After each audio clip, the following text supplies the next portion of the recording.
kulanti wacan wanaagsan daawadayaal halkani waa Somali State Media Network. wararka Soomaaliya idinkaga helana waxaa ka mid madaxweynaha Soomaaliya Maxamed Cabdullaahi Farmaajo oo sheegay in dawladdiisu ay awoodda iskugu geyn doonto ka hortagga iyo la dagaalanka caabuqa coronavirus-ka.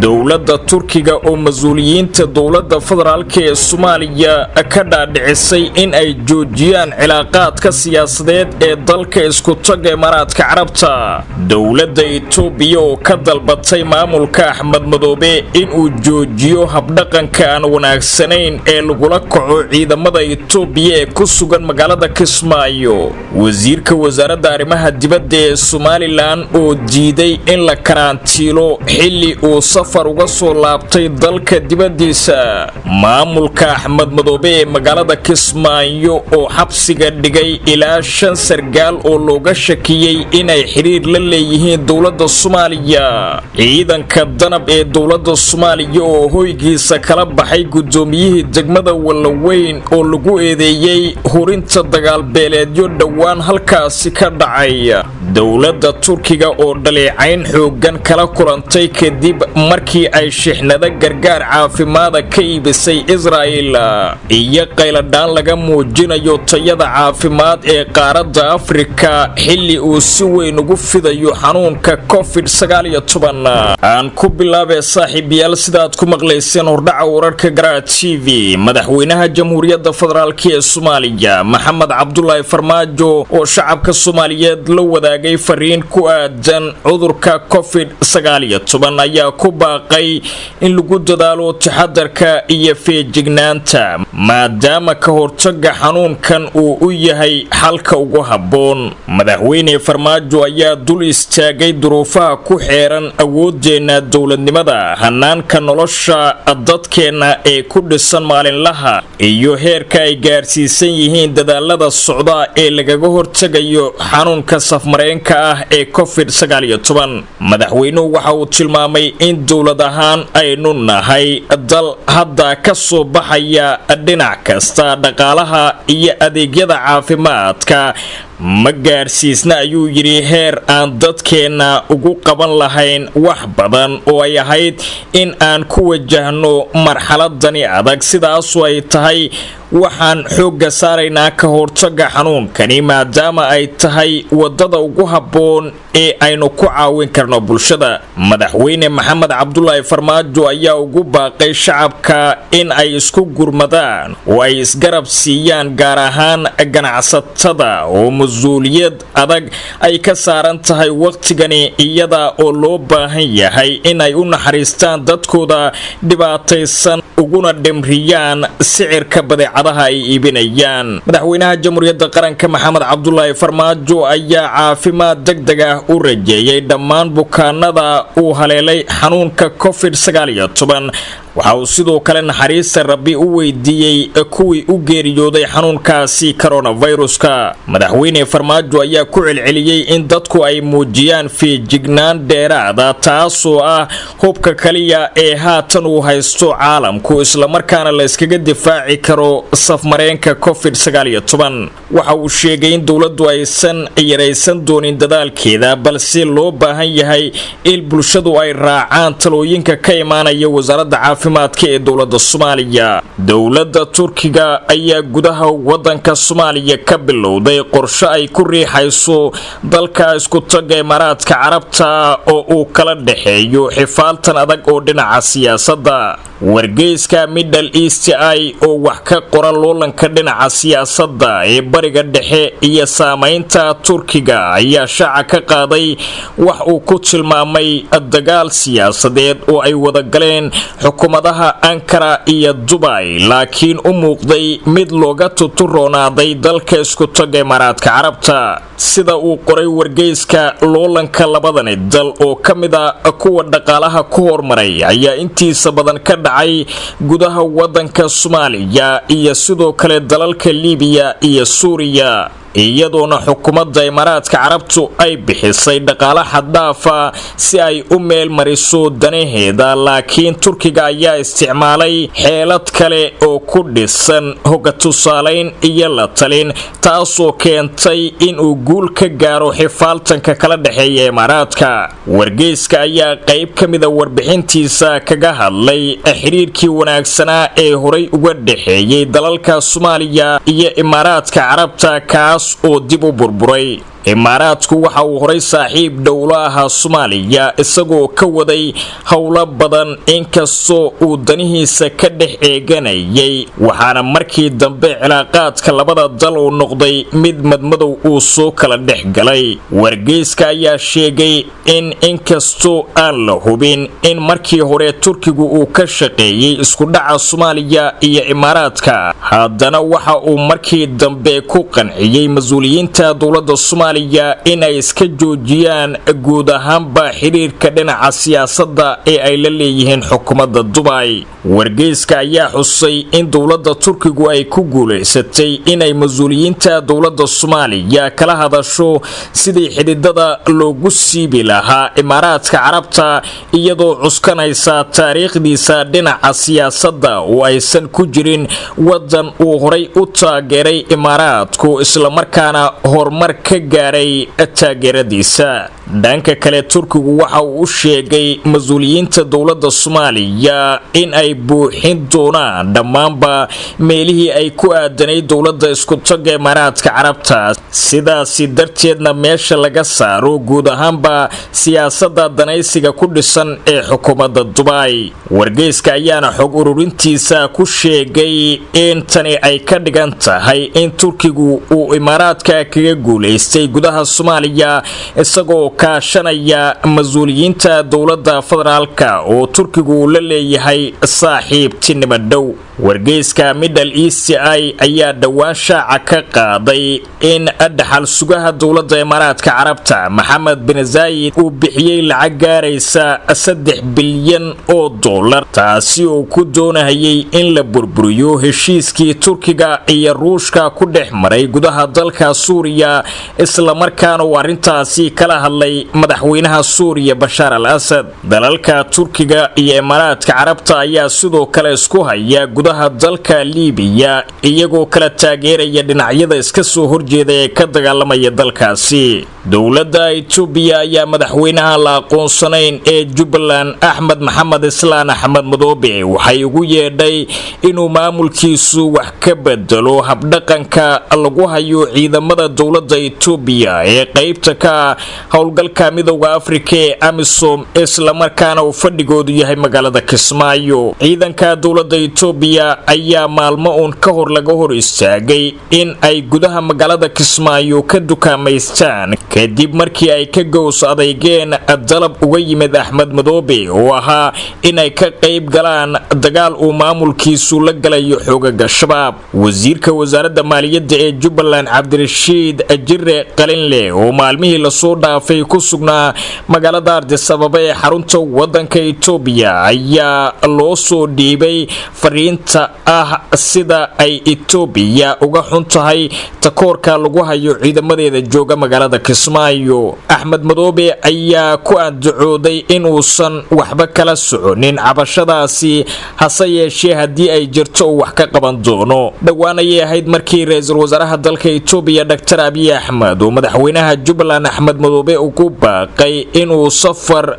ku yimaado magaalada Addis Ababa si loogu garnoqo isaga iyo dowladda Soomaaliya oo xiriirkoodu halkii ugu xumaa uu gaaray. hadalkani ka soo yeeray dowladda Itoobiya ayay dad badani isweydiinayaan saameynta uu ku yeelan karo maamulka Axmed Madoobe ee dadaalka ugu jira aqoonsi raadinta, maadaama xilligani uu xiriir fiican oo dhinaca iskaashiga ahi ka dhaxeeyo dalalka Itoobiya iyo Soomaaliya. wasiirka wasaaradda arrimaha dibadda ee Somaliland Yaasiin Maxamuud Xiir Faratoon ayaa diiday in la karantiilo kadib markii uu ka soo laabtay safar uu muddo ugu maqnaa dalka dibadiisa. wasiirka wasaaradda arrimaha dibadda ee Somaliland Yaasiin Maxamuud Xiir Faratoon ayaa dhawaan dalka dib ugu soo laabtay waxaana uu diiday soo jeedin ay guddiga heer qaran u soo jeediyeen oo ahayd inuu isku karantiilo gurigiisa isaga oo la sheegay in isla mar ahaantiiba xafiiskiisa uu ka shaqo bilaabay lana kulmay shaqaalaha wasaaradda arrimaha dibadda ee Somaliland. xukuumadda Somaliland ayaa sidoo kale karantiishay darawalkii gaarka ahaa ee wasiirka iyo askartii ilaalada u ahayd ee ka soo qaaday garoonka diyaaradaha ee magaalada Hargeysa. sidoo kalena waxa ay karantiishay 6 kamid ah shaqaalaha wasaaradda arrimaha dibadda ee Somaliland isla markaana ka agdhow wasiirka wasaaradda arrimaha dibadda ee Somaliland ayaa ka soo laabtay safar ugu maqnaa dalka dibadiisa waxaana safarkiisani ugu dambeeyay uu kaga yimid dalka Kenya oo ah halka ilaa haatan dalalka geeska Afrika laga diiwaan galiyay tirada ugu badan ee xanuunka COVID-19. ila lagu kalsoon yahay ayaa warbaahinta u xaqiijiyay in madaxweynuhu uu amar ku siiyay wasiirka inuu muddo 14 maalmood isku karantiilo hoygiisa magaalada Hargeysa intaas kadibna shaybaarka caafimaadka loo gudbiyo. Somaliland ayaa horay u shaacisay inay muddo 14 bari karantiili doonto cid kasta oo dalka soo gasha walow ay xirtay duulimaadyadii caalamiga ahaa ee imaan jiray garoonka cigaal ee magaalada Hargeysa. wararka ka imaanaya magaalada Kismaayo ee xarunta ku meel gaarka ah ee maamulka Jubbaland ayaa tibaaxaya in maamulka Axmed Madoobe ee fadhigiisu yahay magaaladaasi uu xabsiga dhigay 5 sargaal oo ka tirsan maamulkiisa kadib markii la tuumay inay xiriiro hoose la sameeyeen mas'uuliyiinta dowladda Soomaaliya. xubnahani oo ah kuwa aan la magacaabin ayaa sida ay sheegayaan wararka aynu ka helayno madaxtooyada magaalada Kismaayo ee maamulka Axmed Madoobe waxa ay tibaaxayaan in amarkani uu ka yimid dhinaca Axmed Madoobe isla markaana in muddo looga shakisanaa 5 sargaal in ay u sii dhawaanayaan dhinaca filla Soomaaliya. xariga xubnahani ayaa qayb ka ah shaki isu soo tarayay muddooyinkii aynu soo dhaafnay oo uu wajahayay maamulka Axmed Madoobe ee aan wali la aqoonsan kaasoo ku aadan in xubnaha isaga la shaqeynaya dhammaantood ay u janjeersadeen dhinaca dowladda Soomaaliya. dowladda federaalka ayaa wali sii wada cadaadiska ay ku hayso maamulka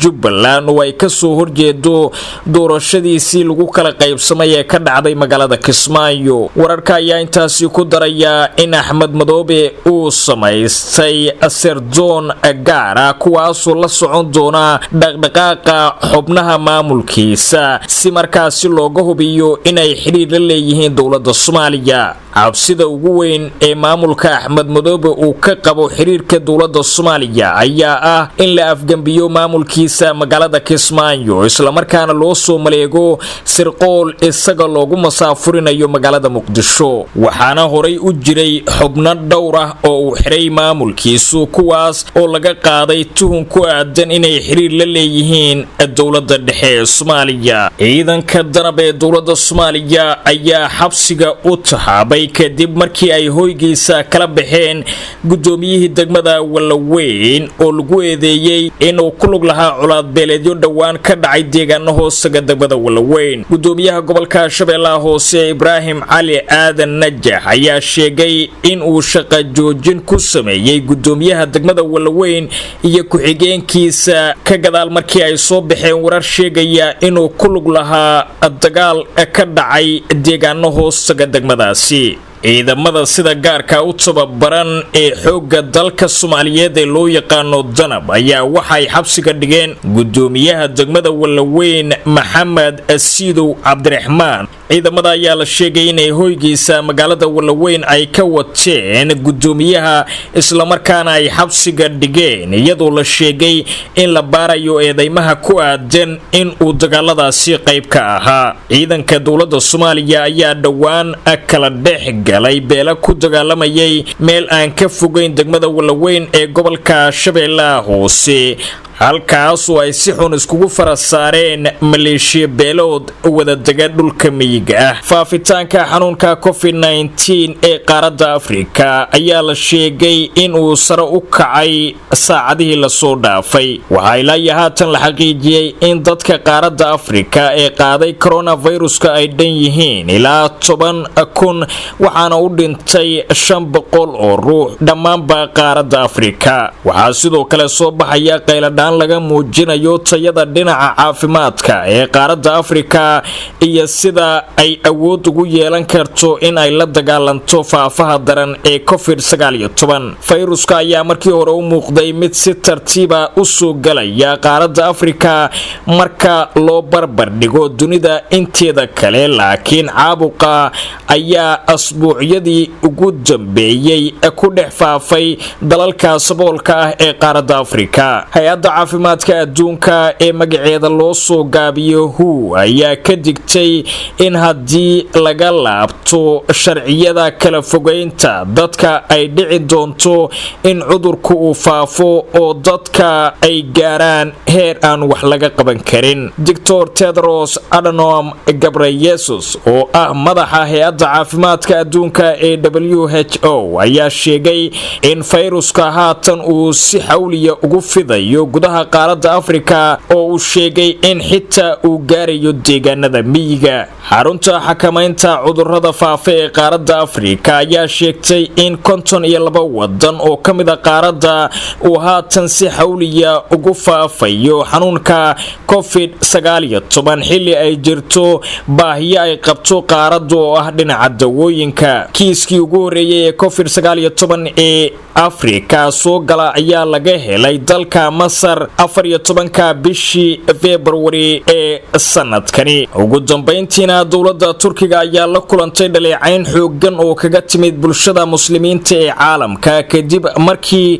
ay shixnada gargaar caafimaada ka iibisay Yahuudda. dowladda Turkiga ayaa diyaarad sida kumanaan qalabka caafimaadka u dirtay xukuumadda Yahuudda ka gadaal markii Israa'iil ay soo kaashgaraysay qarashka qalabkaasi. laakiinse Turkiga ayaa la kulmay dhaleecayn ku aadan inuu garab istaagay Yahuudda oo iyaguba asxaan u sameyn waayay shacabka reer Falastiin. dowladda Turkiga oo ka jawaabaysa eedeymaha iyo dhaleecaynta ka yimid bulshada muslimiinta ayaa sheegtay in Turkigu uu leeyahay istiraatiijiyad degan oo ku aadan la tacaamulka wax kala iibsiga iyo bini'aadantinimada, isla markaana aysan marnaba siyaasadayn doonin dawooyinka iyo qalabka ay haystaan ee looga gaashaamanayo xanuunka COVID-19. hadalkani ka soo baxay dowladda Turkiga ayaa lagu sheegay in lacagta ay hormaris u dhiibtay Yahuuddu, laakiin Turkigu qalabka looga hortago xanuunkaasi ku caawinaya dalalka caalamka. dowladda Turkiga ayaa heshay dalabkii ugu badnaa tan iyo markii uu dilaacay xanuunkaasi,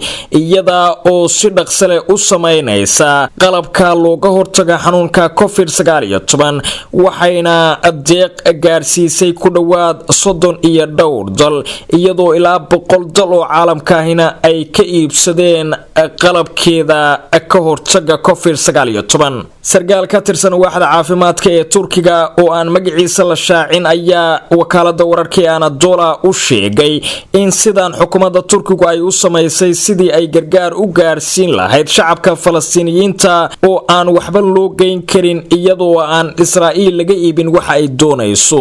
madaxweynaha dowladda federaalka Soomaaliya Mudane Maxamed Cabdullaahi Farmaajo oo hambalyo u diray ciidamada xoogga dalka Soomaaliyeed kuna amaanay howlgallada ballaaran ee looga soo horjeedo al-shabaab ee ay ka wadaan gudaha dalka Soomaaliya.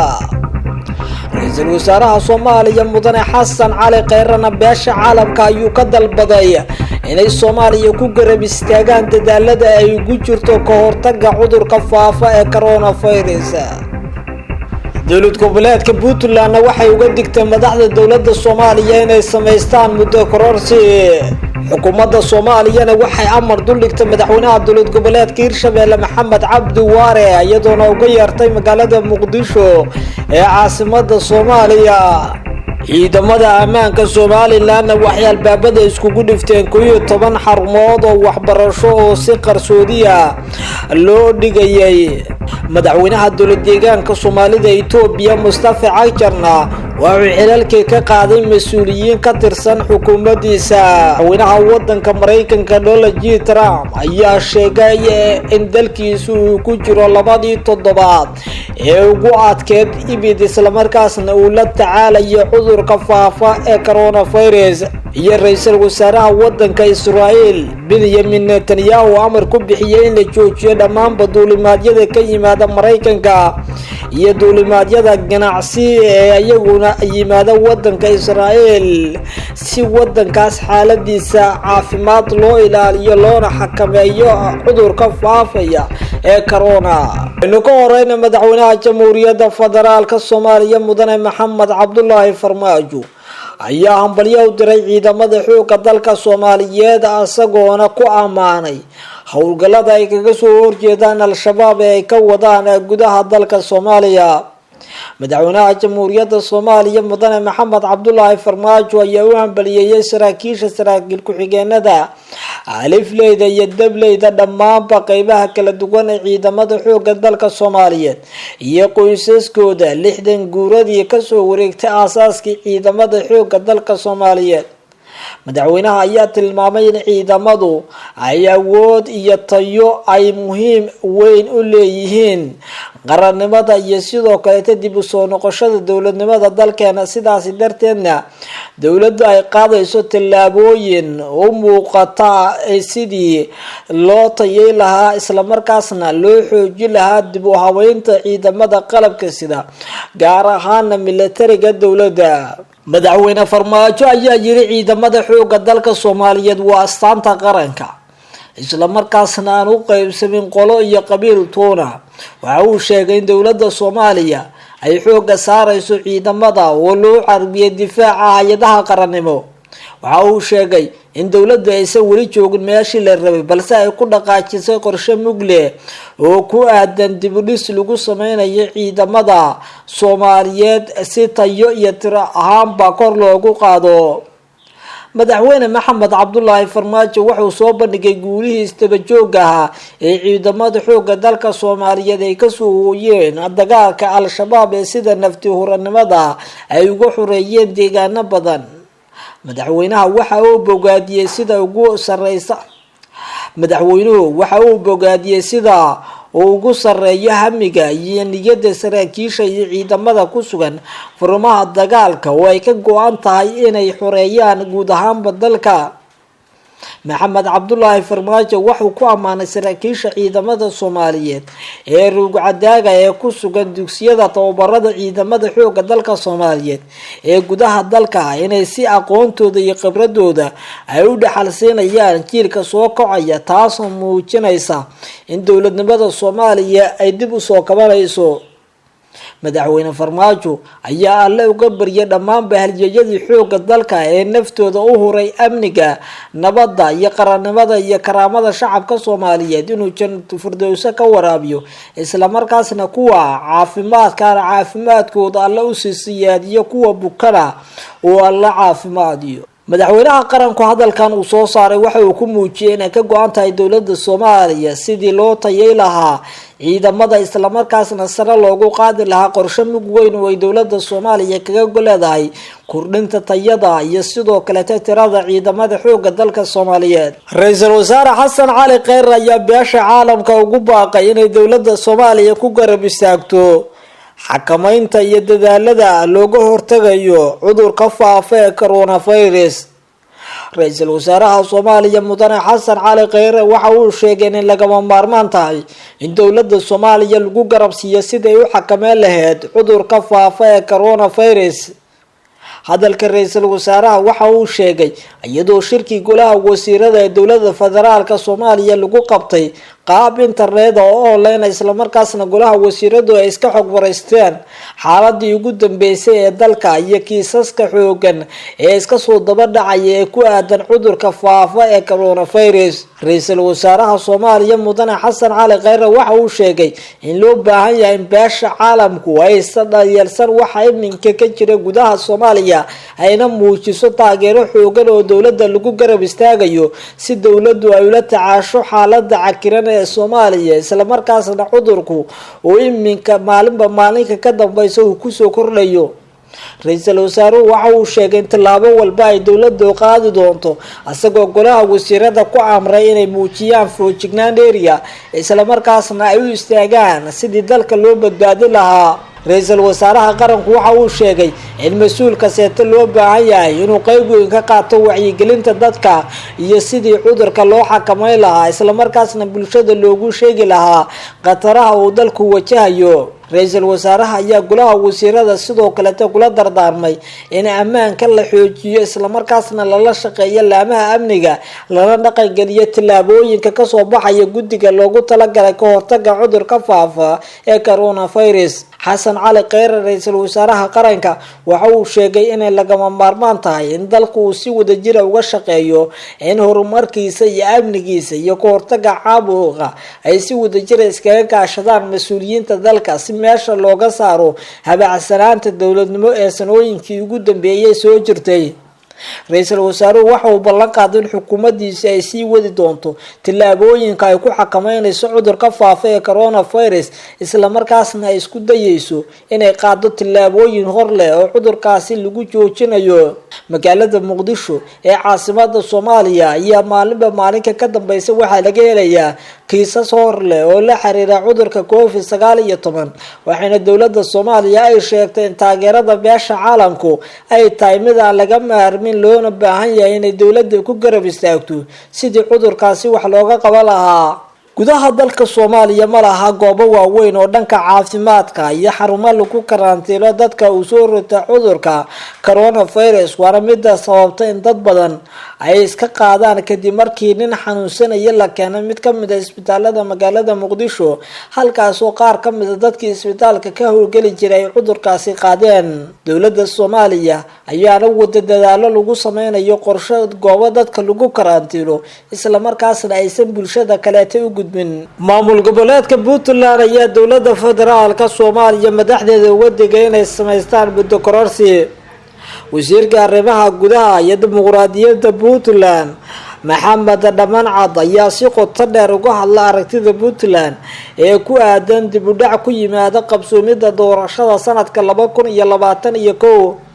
wasiirku waxa uu ka digay in qorshe lagu marmarsiyoonayo cudurka faafaya coronavirus dib loogu dhigo doorashada arrintaas oo horseedi doonta codad hor leh iyo dib u dhac ku yimaada nidaamka dowladnimada Soomaaliya. wasiirku waxa uu ku nuuxnuuxsaday in dowladda federaalka Soomaaliya looga fadhiyo inay sida ugu dhaqsiyaha badan ay u soo gudbiso muddadii ay ku dhici lahayd doorashadu. waxa uu sheegay in haddii ay muddada loogu talagalay keeni weyso nidaam doorasho in dowlad goboleedyada xubnaha ka ah dowladda federaalka Soomaaliya ay tashan doonaan ayahoodan ay ka shiri doonaan. Puntland waxa ay ka digaysaa in dowladda Soomaaliya ay muddo kororsi sameyso iyadoo qorshaha ugu weyn ee lagu marmarsiyoonayaana ay tahay cudurka faafaya ee coronavirus. sidaasi waxaa yiri wasiirka arrimaha gudaha iyo dimuqraadiyadda maamul goboleedka Puntland ee Soomaaliya. maamul goboleedyada ay ka mid yihiin Puntland iyo Jubbaland waxaa khilaaf xoogan kala dhaxeeya dowladda Soomaaliya waxayna sheegayaan in haddii dowladda doorashada ku qaban weyso waqtigii loogu talagalay in maamul goboleedyadu ay qaadayaan tilaabo arrintaas ay kaga jawaabayaan ayna ayooda ka tashanayaan. lama oga ay ka talintaas waxay noqon doonto balse maamul goboleedyada intooda badan waxa iminka la filayaa inay taageeraan qorshaha dowladda Soomaaliya ay ku wajahayso doorashada soo socota ee sanadka 2021 halka maamul goboleedyada qaarkoodna ay doonayaan in doorashadu ay ku dhacdo waqtigii loogu talagalay dowladdan ay ku cadaadinayaan. muddadii ay jirtay dowladda Maxamed Cabdullaahi Farmaajo waxay la daaladhacaysa khilaafyo ka soo wajahaya maamul goboleedyada iyo xisbiyada mucaaradka ee dalka kuwaas oo wali aan xal buuxa loo helin. haddii dowladdu ay samayso muddo kororsi waxaa imaan karta in mucaaradka iyo maamul goboleedyada qaarkood ay qaadacaan islamarkaasna ay ku dhaqaaqaan tilaabo kaleeto arrintaas ay kaga soo horjeedaan. dowladda Soomaaliya ayaa amar duldhigtay madaxweynaha dowlad goboleedka Hirshabelle Maxamed Cabdi Waare iyadoona looga yeeray magaalada Muqdisho ee caasimada Soomaaliya. madaxweynaha dowlad goboleedka Hirshabelle Maxamed Cabdi Waare ayaa laga wacay magaalada Muqdisho si loogala hadlo dardargelinta howlaha doorashooyinka iyo in wasaaradda arrimaha gudaha iyo federaalka uu kala shaqeeyo sidii doorashada ay ku dhici lahayd waqtigii loogu talagalay Hirshabelle. dowladdu waxay qabanqaabinaysaa in Hirshabelle laga qabto doorashada madaxtinimada isla markaasna la soo dandejiyo si meesha looga saaro madaxweyne Waare oo muddo badan asagu dowladda federaalka Soomaaliya la soo shaqeeyay inkasto oo ayaamo kala duwan oo dowladda ku khilaafsanaa tilaabooyin ay qaaday. haddana ra'iisul wasaare Xasan Cali Kheyre iyo xukuumaddiisu waxay isku dayaan isbedel degdeg ah oo lagu sameeyo xukuumadda Hirshabelle si loo helo madaxweyne si rasmi ah u taageersan filla Soomaaliya ka hor doorashada qaranka ee sanadka 2021. dowladda federaalka Soomaaliya mas'uuliyiinteedu waxay madaxweyne Waare ku qancinayaan inuu sida ugu dhaqsiyaha badan oo wasaaradda arrimaha gudaha iyo dib u heshiisiinta dowladda Soomaaliya ugala shaqeeyo inay doorashadu ay qabsoonto waqti dhow isla markaasna meesha laga saaro madaxweyne Waare iyo xukuumaddiisa. sidoo kale qorshahan waxaa qayb ka qaadanaysa urur goboleedka IGAD oo ayagu si gaar ah ula soconaya dhaqdhaqaaqyada doorasho ee maamulka Hirshabelle.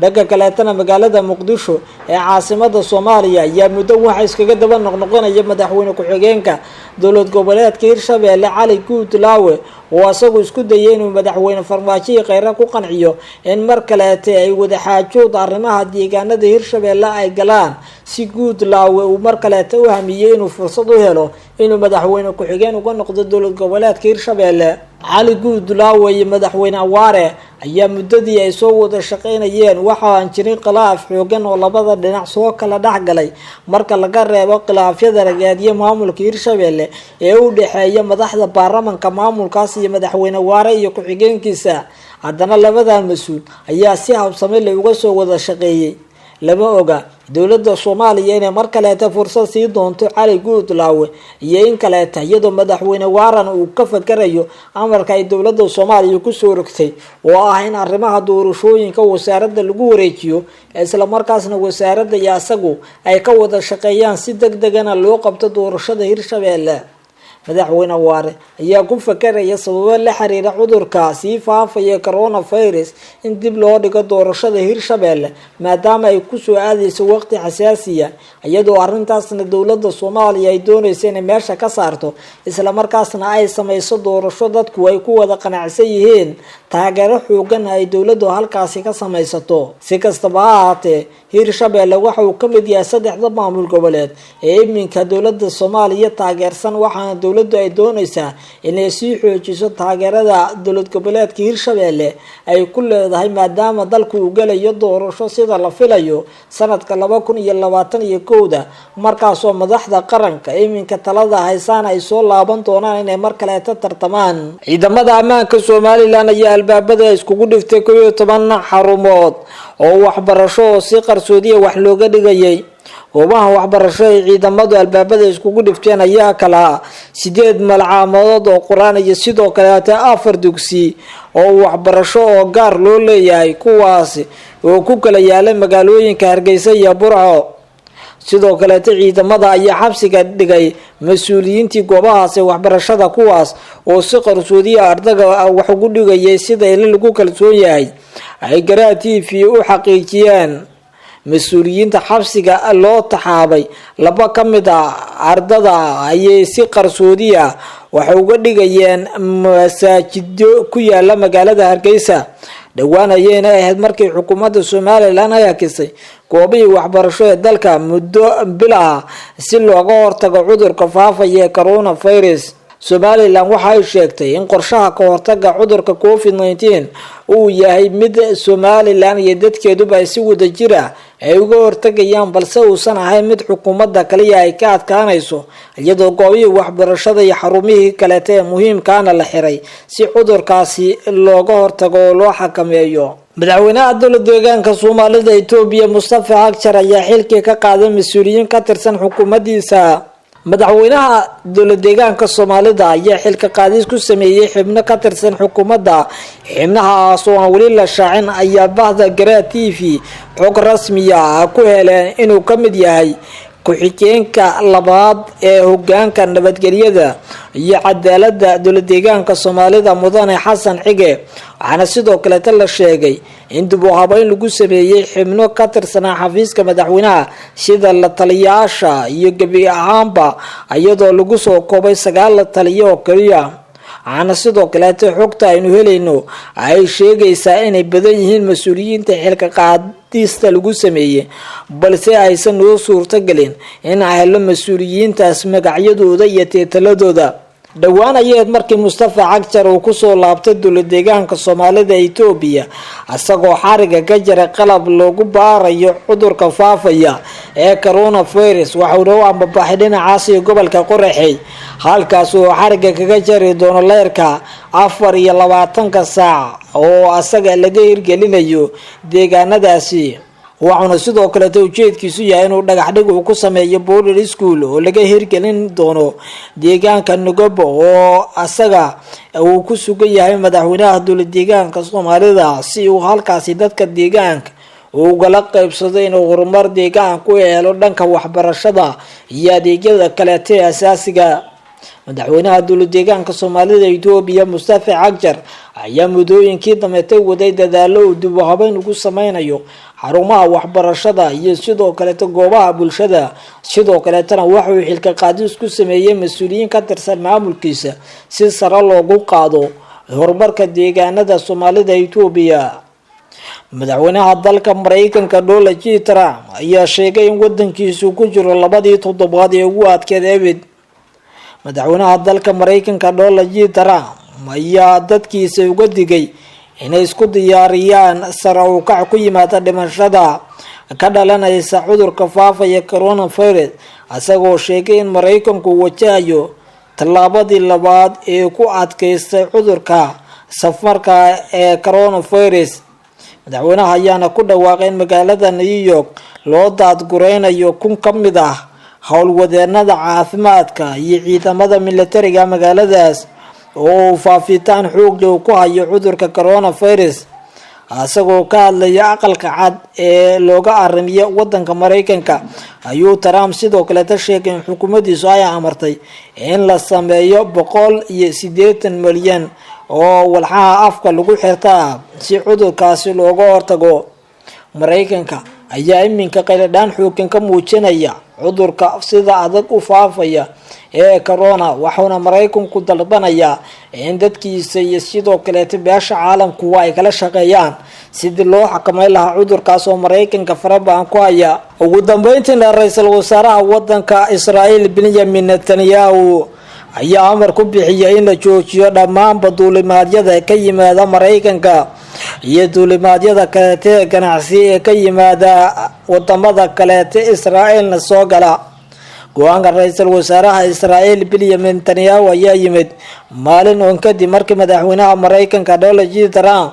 uu soo saaray amar in Mareykanku cunaqabateyn saari doono dalalka diidaya aqbalaadda muwaadiniintooda oo safraya Mareykanka. kaleeto bayaanka ka soo baxay xafiiska ra'iisul wasaaraha Israa'iil Benjamin Netanyahu waxa laga soo xigtay sida ay ku warantay The Times of Israel duulimaadyadii horey loo qorsheeyay Israa'iil waa la ogolaan doonaa isla markaasna inay soo degaan laakiin duulimaadyo cusub looma ogolaan doono ilaa iyo xal laga gaarayo sida uu sheegay ra'iisul wasaaraha wadanka Israa'iil. ra'iisul wasaaraha Israa'iil ayaa la xiriiray wasiirka gaadiidka wadankaasi wuxuuna sheegay in go'aanka uu yahay mid guud ahaanba lagu joojinayo duulimaadyada ka imaanaya Mareykanka iyo sidoo kale kuwa kale ee ganacsi iyadoo la xakameynayo isla markaasna laga hortagayo cudurka faafaya coronavirus oo asagu si degdeg ah dunida saameyn xoogan ugu sii yeelanayo marba marka ka dambaysa.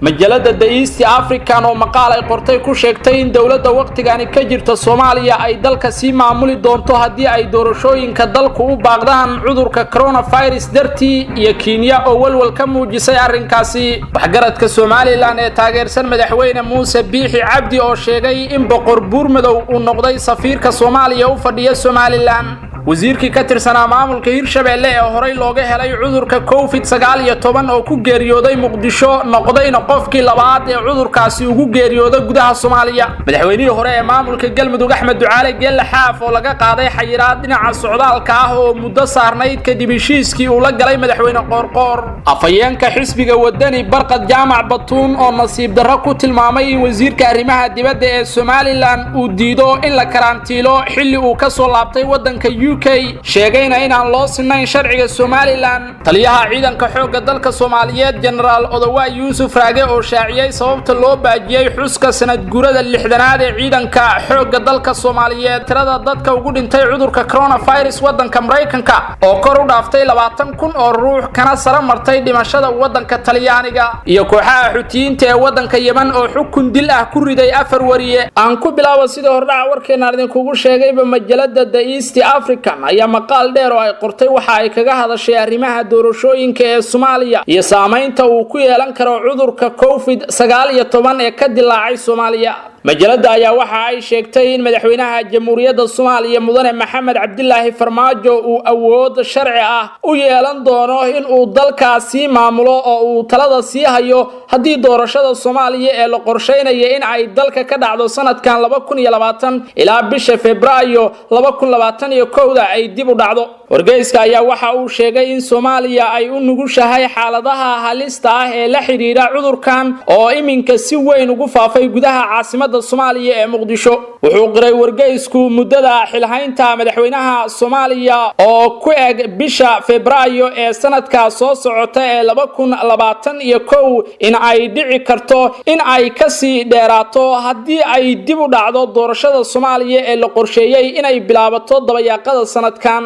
golaha labada aqal ee baarlamaanka Soomaaliya ayaa laga doonayaa in ay gabagabeeyaan doorashooyinka oo ku eg ilaa December sanadkan 2020. Soomaaliya waxa ay ku jirtaa marxalad adag waqti adduunka oo dhan uu galay jahwareer gaar ahaan Soomaaliya waxa ku sii faafaya fayraska khatarta ah ee corona oo haleelay in ka badan 25 qof. dadka ayaa isku dhex jira iyaga oo kala qaadaya cudurkan. shacabku aqoon uma laha qaabka loo maamulo iyo meel laga maro. dawladda dhexe ayaana dadaal ugu jirta la dagaalanka caabuqan waxaase Soomaaliya ku soo fool iyada oo qatarahaasi oo dhani ay jiraan doorasho loo madlan yahay in ay bilaabato dabayaaqada sanadkan aan ku jirno ee 2020 taasi oo uu qiray wargeysku in ay ka dib dhici karto waqtigii loo qoondeeyay. quburada indha-indheeya arrimaha siyaasadda ee Soomaaliya ayaa tuunsan in sharcigu uu saacidi doono madaxweynaha Soomaaliya Maxamed Cabdilaahi Farmaajo haddii uu go'aansado in uu baajiyo qabsoomidda wax doorasho ah. Cabdalla Ibraahim oo ka tirsan macadka cilmi baarista iyo siyaasadda ee Bariga Afrika ayaa qaba in hadda ay tahay in madaxweynuhu uu baajiyo isku soo baxa doorashada gabigeedba isla markaasina uu qaato tallaabooyin uu kaga hortagayo faafitaanka cudurka coronavirus-ka.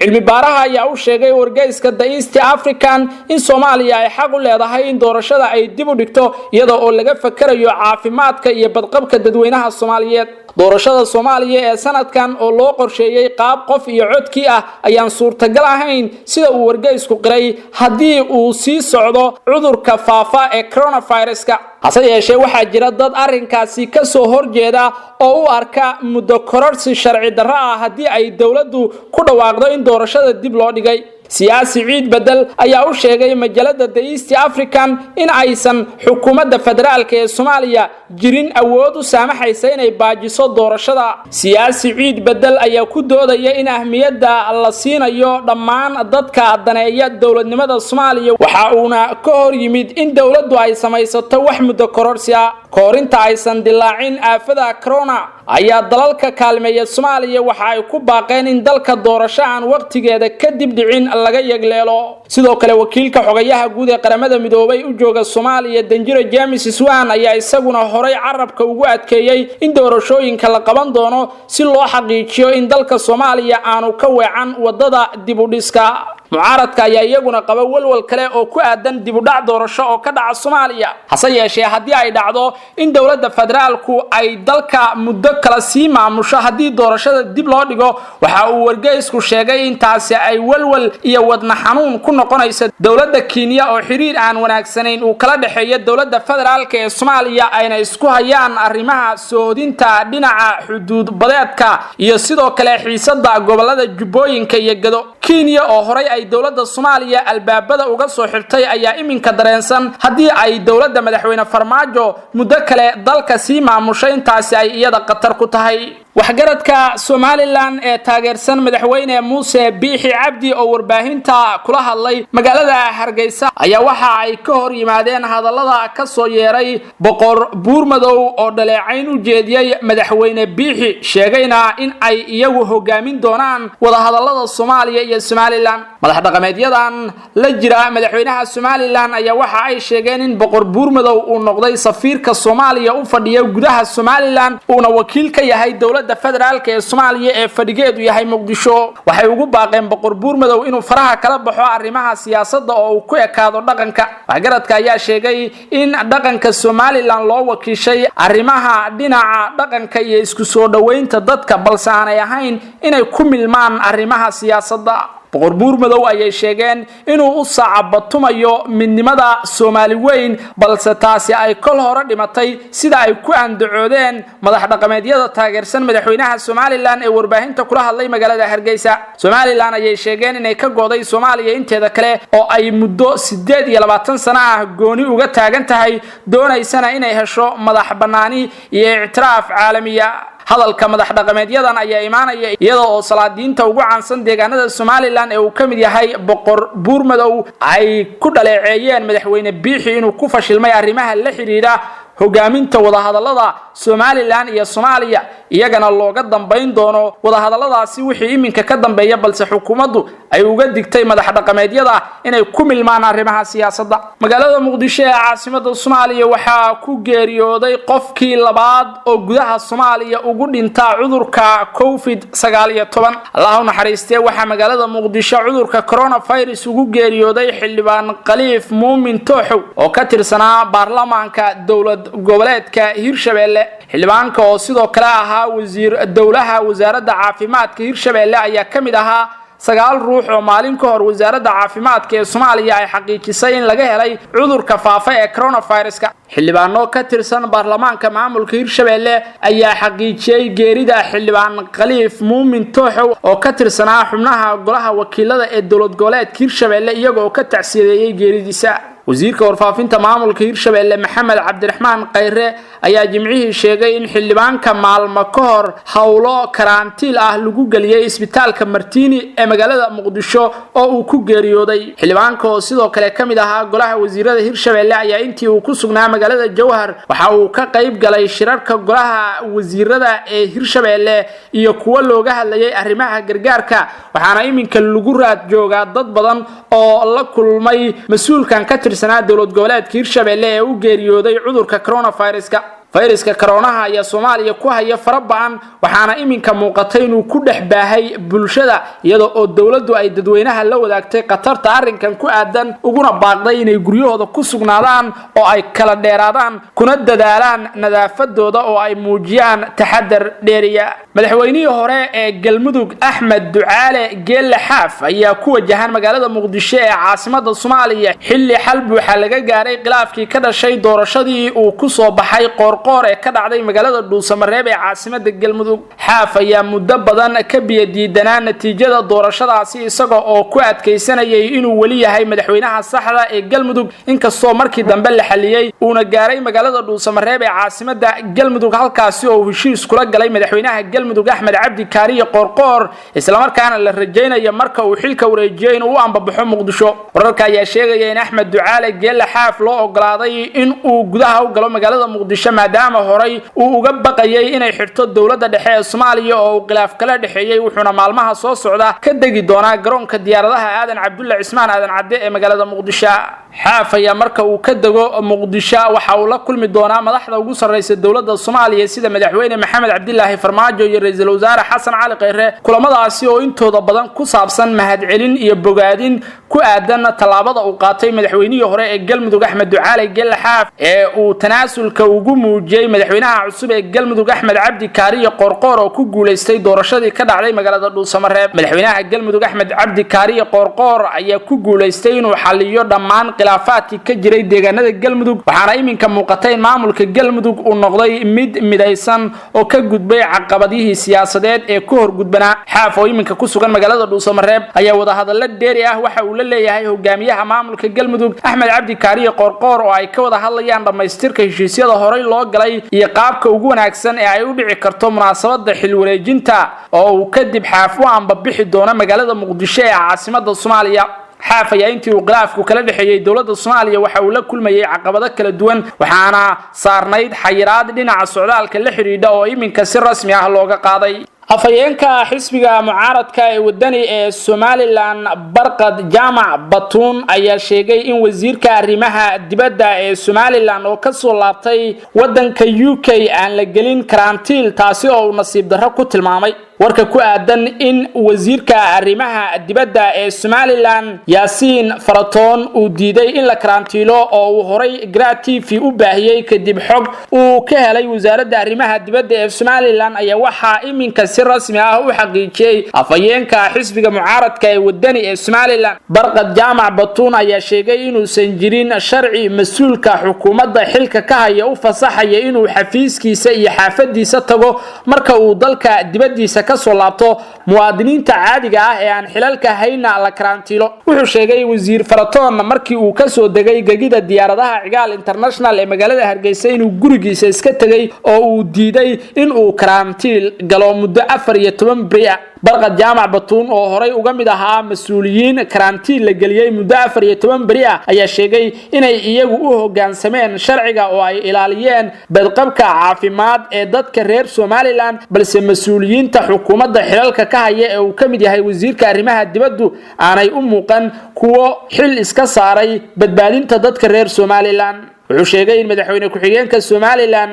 Saylici laga doonayo in uu ilaaliyo sareynta sharciga maadaama uu isagu hogaamiyo guddida loo xil saaray ka hortagga iyo la tacaalida xaaladaha la xiriira cudurka COVID-19. Saylici ayuu ugu baaqay afayeenku in uu kala doorto in uu sharciga ilaaliyo iyo in uu noqdo shaqsi aan u naxayn bulshadiisa oo meesha ay ka baxdo sumcaddii uu ku dhex lahaa dadyowga reer Somaliland. hadalka afayeenka xisbiga mucaaradka ee wadani Barqad Jaamac Batuun waxa uu ku soo aadaya iyada oo horay TV uu la wadaagay daawadayaashiisa in wasiirka arrimaha dibadda ee Somaliland Faratoon oo ka soo laabtay UK uu diiday in karantiil la geliyo muddo 14 beri ah markii uu ka degay garoonka diyaaradaha ee magaalada Hargeysa. xogtaasi ayaa waxa ay ahayd mid aanu si hoose uga helnay mas'uuliyiin ka tirsan Somaliland isla markaana iyada oo xaqiiqa aanu la wadaagnay daawadayaasheena taasi oo muujinaysa sida aanu daawadayaasheena markasta ugu soo gudbino warar xaqiiqa ah oo lagu kalsoonaan karo. kale oo xogtaasi oo uu baahiyay TV ay ahayd mid aan laga baahin warbaahinada kale ee Soomaalida iyada oo ugu dambeyn sugnaanshiyaha warkaasi ay xaqiijiyeen mas'uuliyiin ka tirsan xisbiyada mucaaradka ee Somaliland qaasatan afayeenka xisbiga mucaaradka ee wadani Barqad Jaamac Batuun. taliyaha ciidanka xoogga dalka Soomaaliyeed sareeye gaas Odawaa Yuusuf Raage ayaa hambalyo u diray ciidanka xoogga dalka Soomaaliyeed oo u dabaaldegaya sanad guurada 6aad ee ka soo wareegtay aas-aaskii ciidanka xoogga dalka. war qoraal oo soo dhigay bartiisa Facebook ayuu taliye Odawaa waxa uu bogaadin iyo hambalyo ugu diray dhammaan saraakiil xigeenada alifleyda dableyda ciidanka xoogga dalka Soomaaliyeed iyo dhammaan qoysaskooda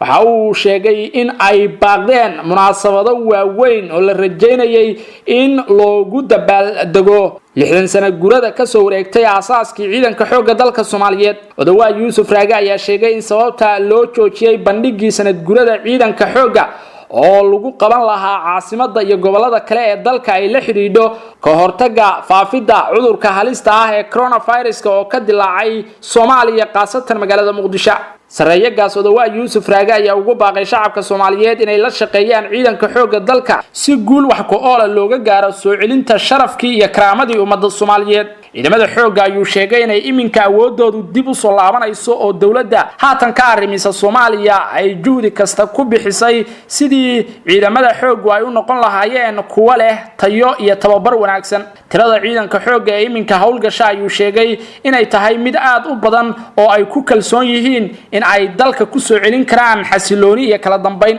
howlgaladii ugu dambeeyay ee ay galeen ciidamada xoogga ayuu sheegay in ay ka soo hooyeen guulo wax ku ool ah oo ay qabsadeen deegaano badan oo ay horay u xukumi jireen dhaqdhaqaaqa al-shabaab Odawaa Yuusuf Raage ayaa ku amaanay sida ay ciidamada qaranka Soomaaliyeed ugu adeegayaan shacabkooda wuxuuna kula dardaarmay inay sii wadaan hawsha adag ee ay ku jiraan tirada dadka ugu dhintay cudurka COVID-19 wadanka Mareykanka ayaa kor u dhaaftay 20,000 oo ruux waxayna ka sare martay Talyaaniga oo horay u ahaa dalka ugu dhimashada badan dunida ee uu saameeyay cudurka coronavirus-ka hase yeeshee Mareykanka oo isna ahaa wadanka ugu kiisaska badan ayaa iminka ka sare maray dhinaca dhimashada wadanka Talyaaniga dad ka badan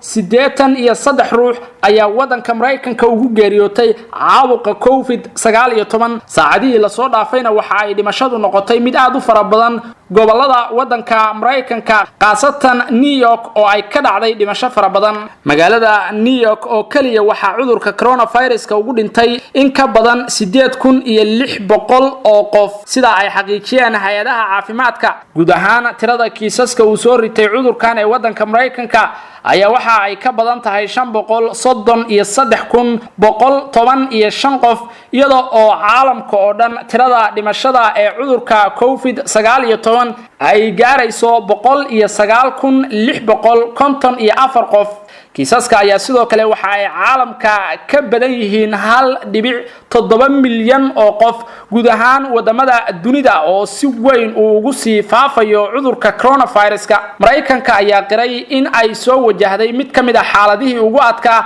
maadaama tirada dhimashadu ay ka sare martay 20,000 waxaana dawladda Mareykanku ay dalbanaysaa gargaar iyo gurmad dheeri ah oo ay ka hesho dawladaha dunida dalal badan oo Turkigu kamid yahay ayaa ka jawaabay baaqa Mareykanku u diray caalamka wadanka Talyaaniga ayay tirada dhimashada ee cudurka coronavirus-ka waxa ay iminka maraysaa 19,468 qof iyadoo sidoo kale kiisaskuna ay gaarayaan 152,271 qof Talyaaniga ayaa gurmad ballaaran ka helay wadamada Shiinaha Russia iyo sidoo kale Turkiga taasi oo keentay in hoos loo dhigo tirada dadka uu soo ridanayay cudurkan kadib markii uu helay gargaar caalami ah kooxaha Xuutiyiinta ee wadanka Yemen ayaa xukun dil ah ku riday 4 suxufi waxayna xukumeen sidoo kale oo ay 6 sano oo xabsi ah ku xukumeen 6 wariye oo kale taasi oo dhalisay carab ballaaran oo ay muujiyeen shacabka iyo kooxaha u dooda xuquuqul aadanaha 4 wariye ee xukunka dilka ah lagu riday